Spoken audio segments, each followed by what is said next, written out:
model that Ricardo worked with in the principles is a two-country, two-good model. Portugal and England are the two countries, cloth and wine are the two goods. He inserted some hypothetical numbers into the discussion to show which of the countries was more suited to producing cloth and which of the countries was more suited to producing wine. He thought that Portugal was more suited to producing wine, England to producing cloth, and then the recommendation on the back of that was that the surplus stocks of each should be traded freely between the two countries. So what you have to remember about Ricardo is that his concept of comparative advantage was to suggest that by Portugal and England trading with one another, it would be mutually beneficial. Because if these two goods, wine and cloth, were both being produced by one country, then there would be an opportunity cost. So for example, if England were to allocate resources towards cloth, then that would mean that they could no longer produce their maximum of 100 units of wine. And if they were to produce wine, then again they would have to allocate resources away from cloth, meaning they could no longer produce that 1500 units of cloth. So the idea is, if both countries select the goods with the lowest opportunity cost in, then they can specialise in those goods, creating a great efficient output, which then can be sold to one another at more efficient prices. So what we would do, because if we were looking at, for example, 1 unit of wine, the wine would be the gain, the cloth would be the cost.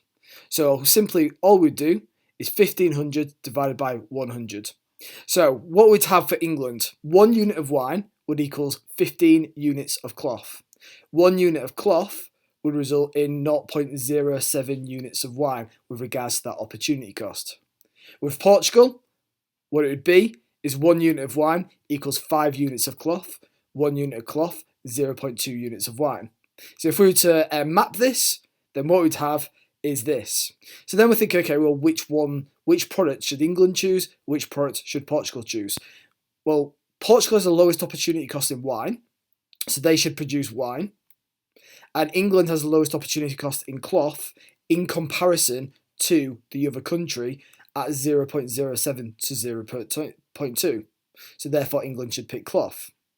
Now, if we were to imagine then that they allocated all their resources and they decided that they were going to trade just in cloth for England, just in wine for Portugal, and they would allocate all their resources towards those goods, then in total we'd have 200 units of wine and 1500 units of cloth. Now let's imagine though that they didn't want to do this, and England and Portugal wanted to produce both goods. Well, let's imagine that they allocated half of their resources towards cloth and half of their resources towards wine. In that case, what we'd get is this. We'd have 50 units of wine, 750 units of cloth, 100 units of wine for Portugal and 500 units of cloth.